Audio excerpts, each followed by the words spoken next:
Halo sahabat Opus, selamat datang di channel Opus, channelnya orang pusing. Sebelumnya terima kasih sudah mengklik video ini ya. Saya doakan banyak rezeki, sehat selalu, dan dijauhkan dari orang-orang yang bercita-cita menjadi angin puting beliung. Yang cukup kencang sekali, saya tidak bisa mendengar instruksi dari studio.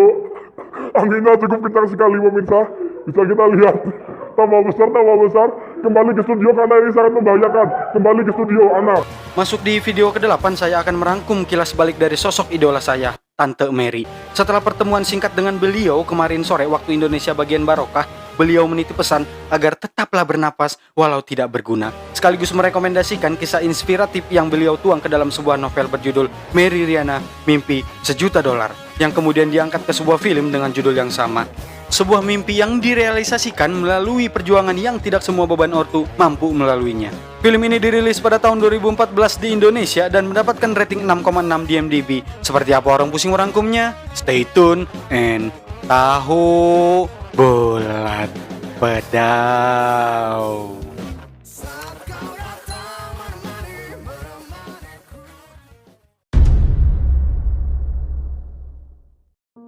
Orang bilang hidup itu untuk meraih sukses, agar kita bahagia. Tapi, apa sukses itu? Apa bahagia itu? Apakah dengan kerek kita bisa bahagia? Dan inilah Tante Mary.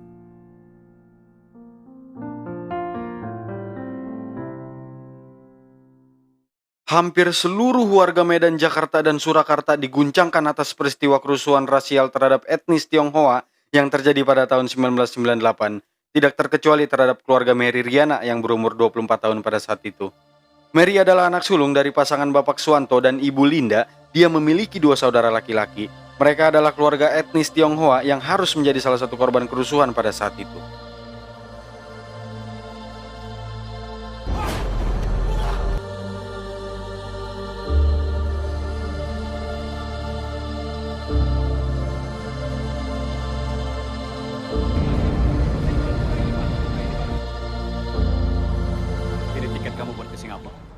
Dari uang hasil menjual baju, ayahnya hanya bisa mendapat 1 tiket untuk mengasingkan diri ke Singapura, dan itu diberikan kepada Mary. Beliau lalu berjanji akan segera menyusul. Dengan bermodalkan sebuah kartu nama kenalan sang ayah di sana, Mary pun diberangkatkan. Sendiri di tempat asing, tanpa mengenal siapapun. Dan faktanya, kartu nama itu hanyalah sebatas kartu nama seorang teman lama yang sudah mengalami kebangkrutan dan tidak tahu berada di mana.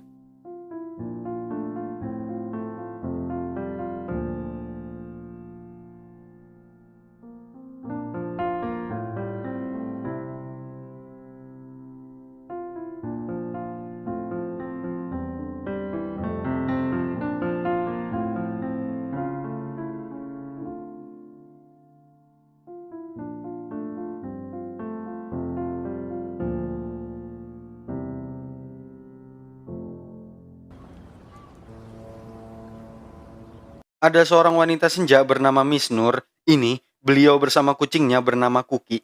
Miss Nur tidak sengaja melihat Mary dan laptopnya seakan mengerti gerak-gerik para pemburu WP. Cookie 1, 2, 3. Where are you from? Indonesia.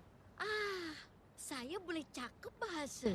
Mari kita simpan sosok Miss Nur untuk kita angkat lagi nanti di akhir cerita ini. Thank you for the internet by the way, Mrs. Nur. It's nothing lah. Setelah memberi kabar kepada ayahnya melalui email, Mary mencoba mencari orang Indonesia yang berada di sana melalui situs People Search yang kemudian tidak sengaja menemui temannya semasa di bangku SMA. Wanita ini bernama Lee, mahasiswi di Universitas Nanyang, Singapura, sekaligus tinggal di asrama kampus tersebut. Setelah menceritakan semua yang dialaminya, Lee merasa iba dan mencoba menolong Mary dengan memberinya tempat tinggal di asrama miliknya sampai sang ayah datang. Asrama itu dijaga oleh seorang pria lollipop bernama Hares. Ini lollipopnya. Tidak mudah untuk masuk ke sana karena termasuk ilegal di luar peraturan kampus. Lee berhasil menyelundupkan Mary, namun hanya bertahan 1 malam. Hares lalu menciduk keberadaan Mary dan melaporkannya kepada pihak kampus. This is not acceptable.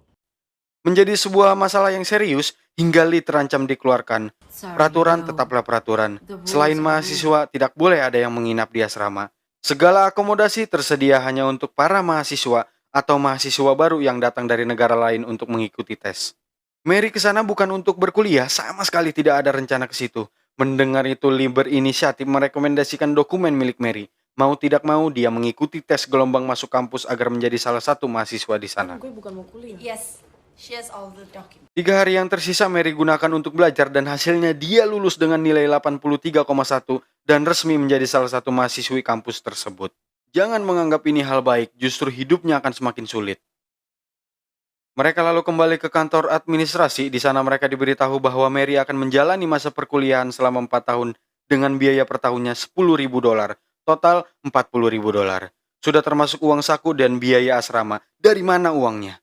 Beruntung program pinjaman mahasiswa masih ada dan berlaku hanya sampai hari itu. Tapi diwajibkan ada yang menjamin keberadaan Mary. Minimal seorang mahasiswa yang sudah 2 tahun berkuliah di sana dan sama sekali tidak memiliki catatan kebangkrutan. Lee tidak memenuhi syarat, tapi temannya iya. Lo ada kenalan senior nggak di sini? Pria itu bernama Alfa, salah satu warga Indo yang juga berkuliah di sana. Setelah dijelaskan, Alfa setuju-setuju saja, tapi ada syarat mengingat siapa wanita ini. Saya tidak kenal lah. Dia butuh bukti kalau Mary tidak akan kabur, harus tahu uangnya ada berapa, dari mana sumber keuangannya. Intinya dia butuh laporan keuangan Mary. Gue butuh laporan keuangan lo. Emang butuh segitunya ya, Pak? Bantuin aja lah. Sorry, nomor lo siapa tadi? Mary. Tidak ada, semua itu tidak Mary miliki, bahkan kerja saja belum pernah, sebatas wanita bangkrut yang modal nekat saja. Dia lalu menulis sumber keuangannya di mana tertulis pemasukannya nggak ada, di dompet sisa 200.000, sumber keuangan kumaha abdi. Mendengar itu Alfa ragu lalu mengatakan, Berarti lo cuma ngarepin biaya sehari-hari dari student loan doang? Lo di sini pernah kerja? Enggak, Nggak mungkin, terlalu kecil. Di Jakarta pernah kerja? belum pernah. Gini deh, lo cari kerja dulu. Buktiin ke gue kalau lo bisa cari duit di sini. terlalu sulit Kalau mengingat masuk pacar waktu gue yang ya? sudah tidak ada lagi, namun yang terjadi, Lo pegang uang gue, di dompet nanti gue isi.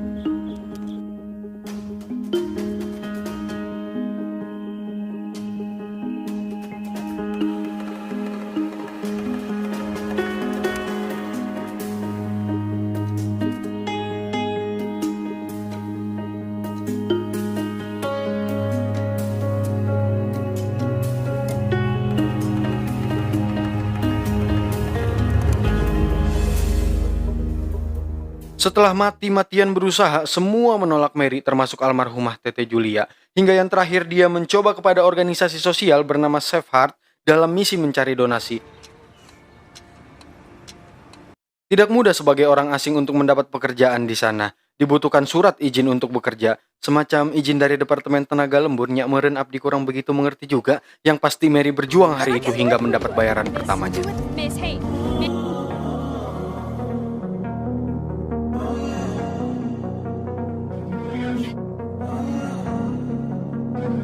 Sebenarnya Mary tidak harus melakukan hal itu terlalu jauh karena 10 menit dari Mary bertindak, Alfa sudah memutuskan apa yang harus dia lakukan. Good job.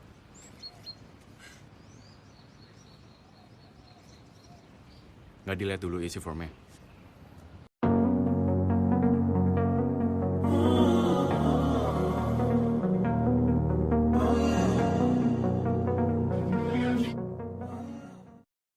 Dari program pinjaman mahasiswa itu, Mary hanya mendapat jatah $50 per bulan, sekitar 500 ribuan pada saat itu. Tidak akan cukup apalagi hidup di Singapura 3 kali lipat biaya hidup di Indo. Di sini 20.000 sudah pakai ayam, di sana hanya nasi dituang air putih biar ada kuahnya. Sekarang Mary bukan hanya tinggal di Singapura, tapi dia hidup di Singapura.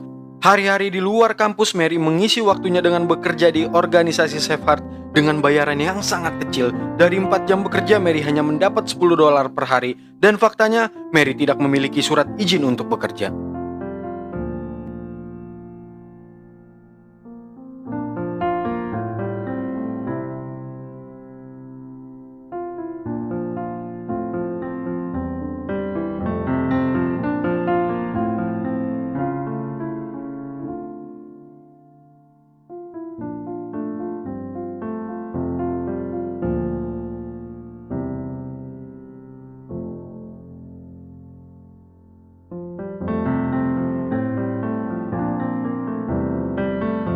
Hingga tiba di hari ulang tahun Mary, ayahnya memberi kabar bahwa kondisi keuangan mereka sama sekali belum membaik dan belum bisa ke sana. Hanya berharap Mary bisa bertahan. Ria, selamat ulang tahun ya. Tuhan selalu menyelipkan setitik kebahagiaan di setiap cobaan yang diberikan. Ada Lee di sana yang ingat dengan hari spesial Mary Riana. Selamat ulang tahun ya, Mary.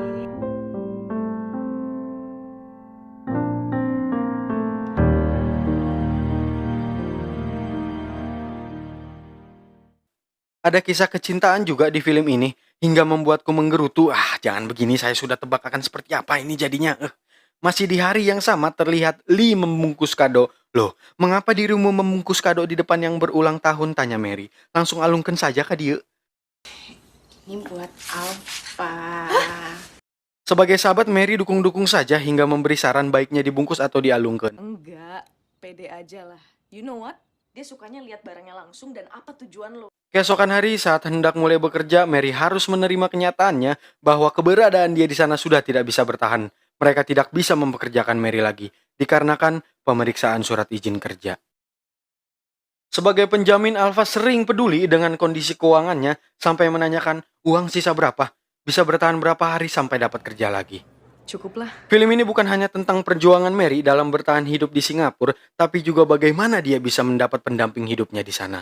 Nanti malam kita mau nonton bareng. Mau ngedate sama Alfa. Good luck. Gue mau cari kerja dulu. Hari itu adalah hari di mana Lee dan Alfa akan berencana untuk berkencan. Namun dia justru menemani Mary mencari kerja sepanjang hari. Sampai larut dalam, tidak perlu saya jelaskan, saya rasa kita semua sudah mengerti. Ayo apa? Gue temenin cari kerja. Nggak apa-apa, nggak usah. Gue bisa nyari kerjaan sendiri kok. Temenin, kan gue guarantor lo. Ayo. Pak, jangan daerah sini. Gue udah pernah nyoba.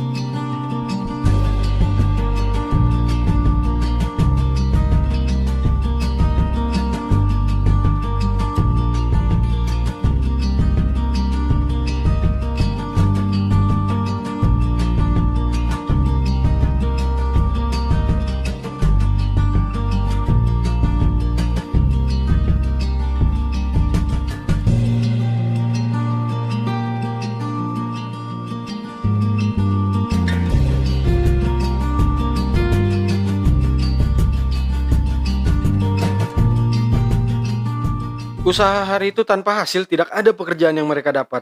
Karena kasihan dengan Mary, Alfa pinjami dia uang supaya bisa makan. Saat tiba di asrama, dengan kontras kita akan lebih mengenal sosok Lee yang merasa galau karena batal kencan dengan Alfa, yang justru menghabiskan $500 untuk barang-barang yang dia sendiri tidak inginkan. Awalnya Mary ingin jujur kejadian sebenarnya hari itu, tapi takutnya jadi gelut kan nggak baik. Jadi pendam sajalah, nanti saja kalau waktunya sudah tepat. Tetep aja gue gak rasa bete. Perlu kita ketahui, hampir semua orang sukses mengalami kebodohan terlebih dahulu.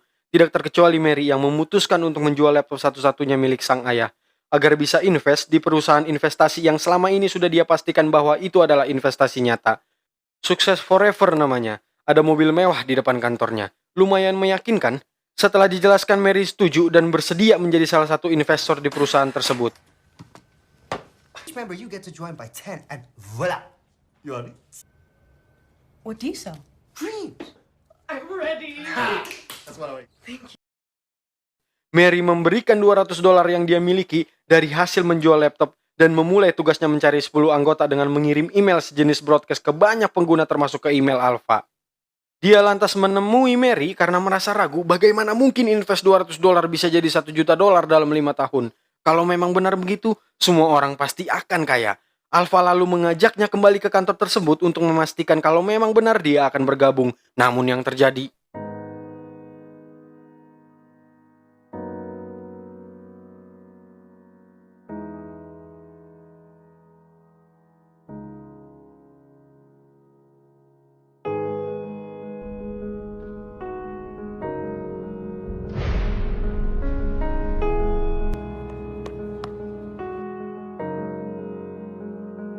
Tadi lo lihat kan ada mobil di sini. Wah. Aduh, gue kira ini awal gue bisa sukses, Pak. Gue udah jual laptop lo.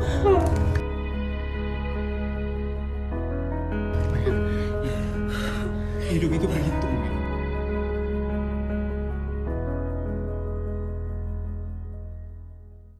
Di menit ini akhirnya kita mengetahui dari mana Alfa bisa bertahan hidup di Singapura. Dia bekerja sebagai cleaning service di sebuah wahana bernama Singapore Flyer, sejenis biang lala di Dufan tapi yang ini bisa dibilang paling besar di dunia. Pria jenaka ini yang bertanggung jawab di sana, sekaligus atasan Alfa. Mary, you want to marry me? My friend. For you, anything. Okay, tell me something about Mary. Sacrificing your job. I love it, so drama. Tomorrow you start work, okay? Melihat kondisi Mary, Alfa mengorbankan pekerjaannya untuk diberikan kepada Mary. Awalnya ya, nanaon sih jangan atuh, nanti kamu mau kerja apa. Tapi kalau sudah hati yang bicara, gunung pun meletus. Dari banyak hal yang mereka lakukan, perasaan itu akan tumbuh dengan sendirinya. Tapi di sisi lain, ada si Brucelli yang Mary jaga. You can't. Dan benar saja, akhirnya timbul kesalahpahaman setelah Lee menciduk mereka saat berpelukan di Singapore Flyer. Gue gak mau sekabar lagi sama lo. Pergi lo, Mer. Sumpah lo tega banget ya jadi teman. Ini ada apa sih? Lo ngomongin apa gue gak ngerti. Semuanya buat lo, Mary. Ini apaan? Dia lalu bergegas untuk menemui Alfa agar dibantu untuk menjelaskan kejadian itu. Sampai dibantu sama si Hares sepedahan buat ke asramanya, namun tidak ada. Dan setelah kembali, Mary mendapati Lee yang sudah pergi. Ini yang sejak awal saya takuti.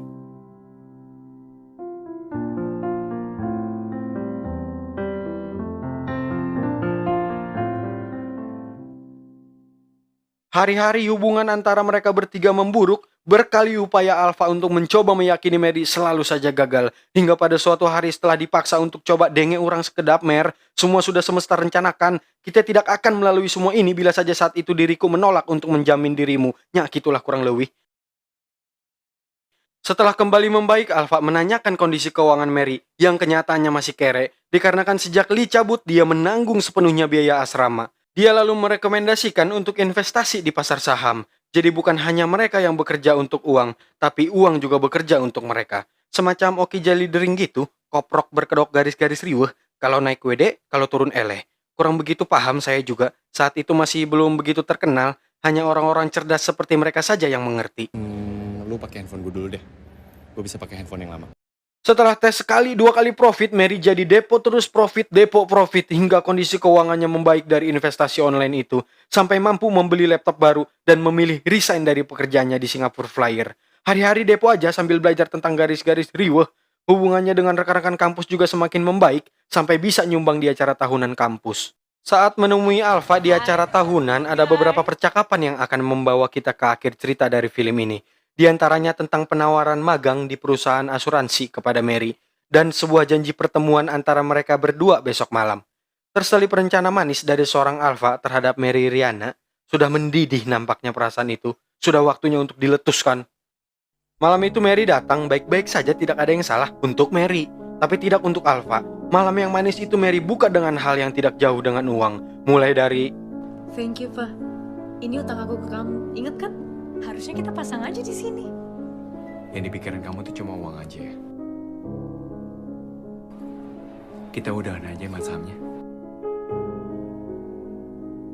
This is for you. Oh, oke then. Thank you, sir. Ya. Aku sekarang mengerti mengapa orang berambisi untuk kaya. Mungkin kamu nggak pernah ngerasain bokep. Berhitung, Mer, bukan uang. Karena uang bisa membeli segalanya, Pak. Aku udah bilang aku yang bayar, Pak. I'm done with you. Aku akan tetap invest ke perusahaan airlines itu. scene itu mengajarkan kita bahwa segala sesuatu nggak melulu soal uang. Malam yang diharap berbuah manis berubah menjadi malam yang burik.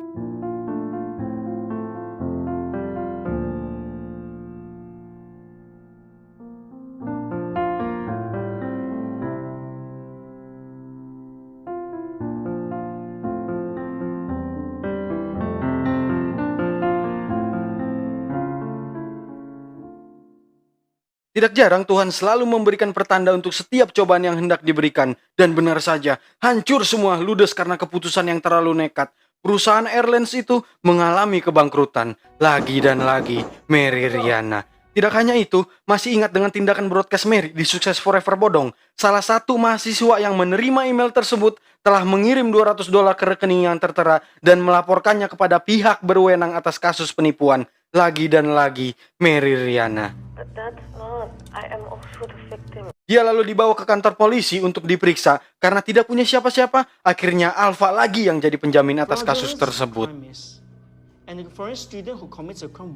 Inilah titik terendah dari sosok Mary Riana. Ibunya datang hari itu setelah sang ayah menjual rumah di Jakarta, sekaligus memberikan sisa uang yang ibunya miliki. Keep it.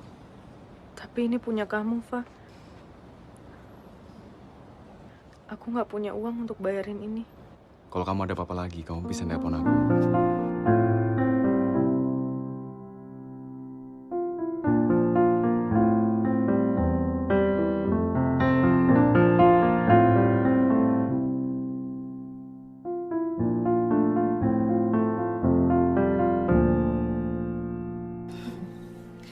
Ya hasil jual rumah itu.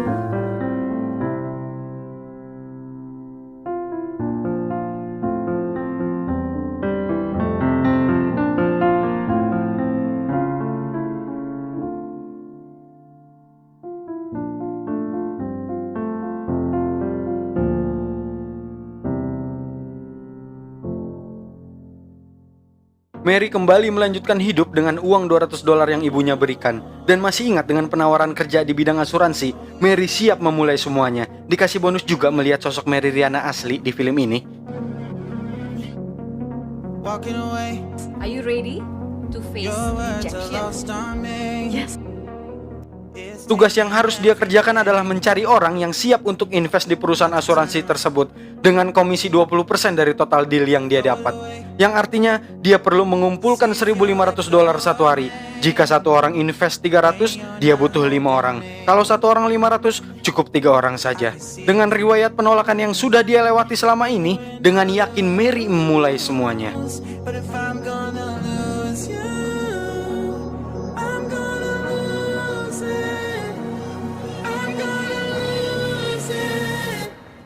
Auntie, Ada saat di mana Mary melewati si Bibi Biola yang tiba-tiba kehilangan kesadaran sampai harus menolong beliau hingga ke rumah sakit. Di menit ini akhirnya Miss Nur kembali muncul. Kebetulan ada Mary juga di sana. Ada sepenggal kata yang terucap dari sosok Miss Nur saat buah-buahnya tidak sengaja berhamburan. Beliau mengatakan, "Aku yakin ada jutaan plastik di kota ini, tapi yang satu ini sobek dan ini terjadi padaku." That's life. Mereka lalu pulang bersama. Mary juga ikut menemani Miss Nur sampai ke rumahnya. Di sini baru jelas bahwa beliau adalah pensiunan konglomerat di kota itu.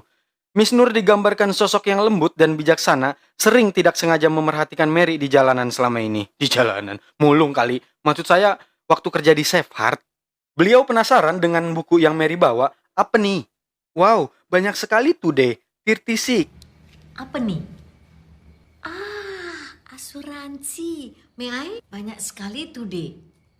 36. Setelah diperiksa, beliau tertarik, lalu mengatakan, So I will be the 37. hal yang sama sekali di luar dugaan, karena takut disangka sambil nyemplung telan air, agak berat Mary menanggapi itu. Ditambah hari sudah malam juga, takut mengganggu jam istirahatnya. Tapi kalau Tuhan sudah berkehendak, apapun akan terjadi. Beliau lalu mengatakan, Tomorrow I will be the first one. akhirnya kita sampai di bagian yang baik-baik. Ada momen saat Mary yang kelelahan di jalan pulang, kakinya juga sudah lecet-lecet, tapi tebak siapa yang datang. Sudah lama Lee berniat mendatanginya, namun belum kesampaian. Baru sekarang ini, dia juga memberikan harddisk berisi foto-foto keluarga Mary yang pernah dititip. Singkatnya, hubungan mereka pun membaik.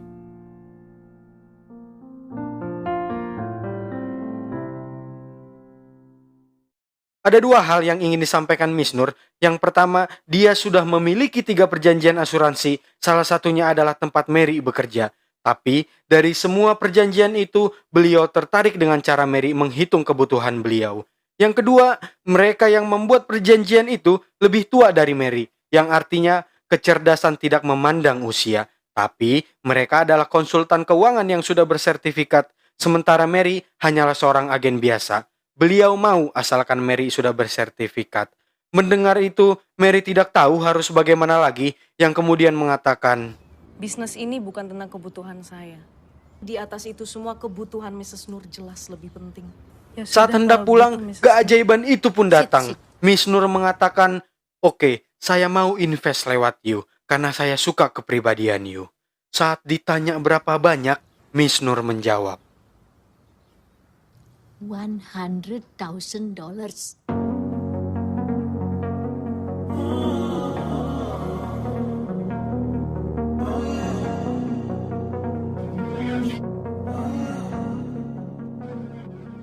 Hari itu Mary menebus bibi Biola dari rumah sakit. Dan sebagai tanda terima kasih, dia memberikan cincin yang pernah diberikan oleh seorang pria muda yang tidak dia kenal. Bibi itu mengatakan, sepertinya dia ingin menikahi seseorang atau apalah, saya kurang mengerti. Awalnya saya menolak karena itu terlalu mahal. Tapi pria itu mengatakan sesuatu yang juga tidak saya mengerti. Alfa mengatakan bahasa Indonesia saat itu baru diberitahu di akhir cerita ini. Begini katanya. Tadinya saya mau kasih cincin itu ke seseorang yang sangat spesial.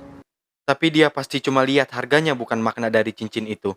Atau bahkan bisa jadi dia membayar cincin itu. Atau menganggapnya sebagai hutang pinjol ke saya. Bisa jadi dia akan bayar cincin itu atau menganggapnya sebagai hutang ke saya. Sekali lagi, kalau Tuhan sudah berkehendak, apapun akan terjadi. Cincin semili itu sampai ke jari Mary Riana. Walking away, your words are lost on me. It's taking everything not to turn around. I can't walk. Cannot. Throw it away.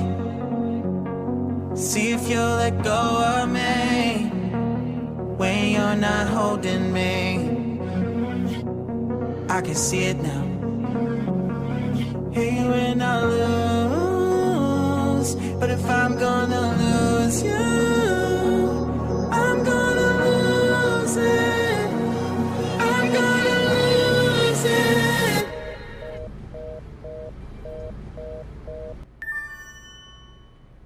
I'm like, oh shit, I've been doing this a long time. Lost in my head, I don't care, I'm not gonna lose it.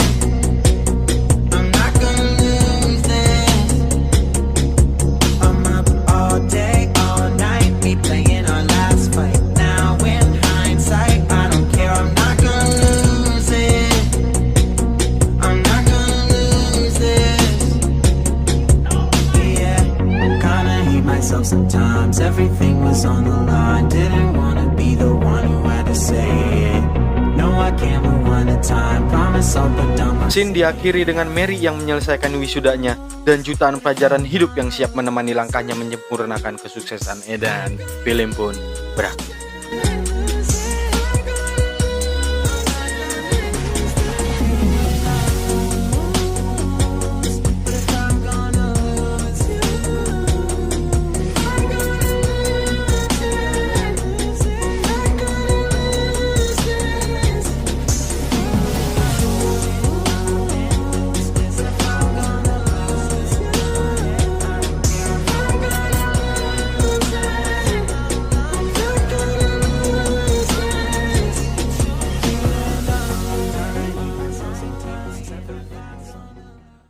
Saat ini Mary Riana telah kembali ke Indonesia dan telah menikah dengan Alfa Cenderasa pada tahun 2004 dan dikaruniai 2 orang anak.